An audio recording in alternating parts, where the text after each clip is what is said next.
घर से अननेसेसरी बाहर ना निकालें। देश में ब्लैक फंगस के बढ़ते खतरे के बीच एक और डराने वाली खबर सामने आ रही है, जिसमें कुछ ऐसे केस भी सामने आए हैं जिनमें उन लोगों को भी ब्लैक फंगस हो गया जिनको स्टेरॉइड ही नहीं दिया गया, जबकि कुछ मामले तो ऐसे भी सामने आए जिनमें मरीजों की छोटी आंत में ब्लैक फंगस मिलने से अब डॉक्टरों की चिंता और ज्यादा बढ़ गई है। दो तस्वीरें भी आप देख रहे हैं। पहली तस्वीर दिल्ली के श्री गंगाराम अस्पताल की है। सर गंगाराम अस्पताल में भी 2 मरीज मिले छोटी आंत में जिनके ब्लैक फंगस पाया गया, जबकि दूसरी तस्वीर मध्य प्रदेश के रीवा की है। यहां एक आदमी में ब्लैक फंगस के लक्षण मिले जिससे स्टेरॉइड ही नहीं दिया गया। दिल्ली के सर गंगाराम अस्पताल में ब्लैक फंगस के 2 अनोखे मामले सामने आए। इसके बाद बीमारी ने अब लोगों की चिंताएं और बढ़ा दी। डॉक्टर ने बताया कि इन दोनों मरीजों की छोटी आंत में ब्लैक फंगस पाया गया, जबकि उनके आंख, नाक और दिमाग पर इसका कोई असर दिखाई नहीं दिया। हालांकि ये दोनों ही मरीज कोरोना से पीड़ित थे, लेकिन इन दोनों को स्टेरॉइड भी नहीं दिया गया। इनकी छोटी आंत में ब्लैक फंगस मिलने से अब डॉक्टरों की भी मुश्किलें बढ़ गई है और इन्हें ने अब इस केस को दुर्लभ केस बताया है। इन दोनों केसेस के अंदर रेयर चीजें ये हैं, एक तो ये दोनों पेशेंट्स कोविड के थे और इन दोनों को डायबिटीज थी। इनमें से एक मरीज को स्टेरॉइड नहीं मिले, जो कि हम बहुत कॉमनली बोल रहे हैं स्टेरॉइड्स की वजह से म्यूकोर हो रहा है। इन दोनों मरीजों में नाक का, आंख का या ब्रेन का म्यूकोर नहीं मिला, केवल इंटेस्टाइनल म्यूकोर मिला, जो कि बहुत अपने आप में एक और रेयर चीज है।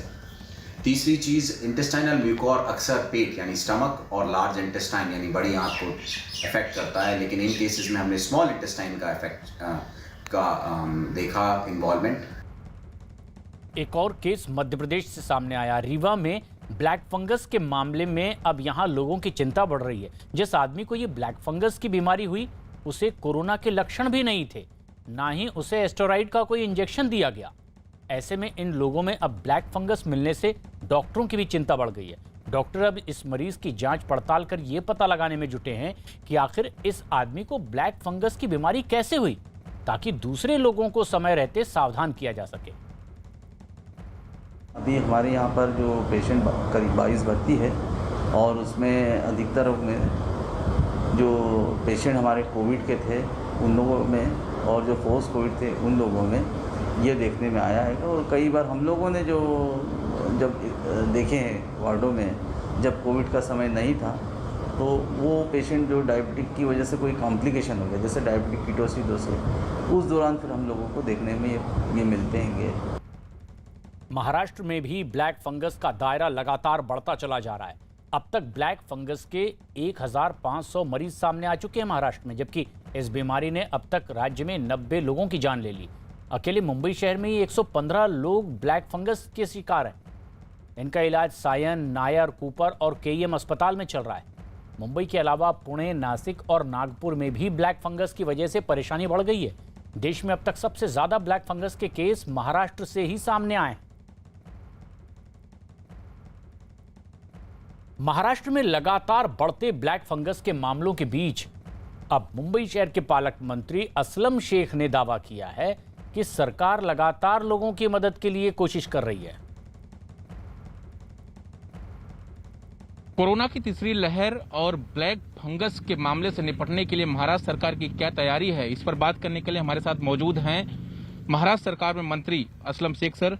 सबसे पहले तीसरी लहर आने का जो अंदेशा जताया जा रहा है कि जुलाई अगस्त में आएगी, बच्चों पर ज्यादा असर होगा, उसको देखते हुए महाराष्ट्र सरकार की क्या तैयारी है, किस तरह से निपटने का इंतजाम किया जा रहा है?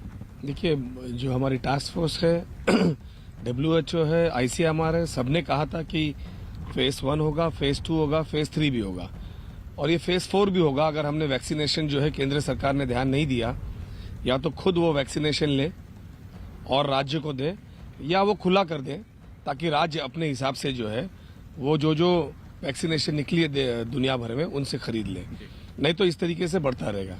अहम सवाल सर ये है क्योंकि ब्लैक फंगस के केसेज में भी देखें तो महाराष्ट्र में 1500 ज्यादा केसेज आ चुके हैं, देश में टॉप पर है। महाराष्ट्र सरकार के लिए 2 चुनौती है, एक तो कोरोना की तीसरी लहर, दूसरा ब्लैक फंगस।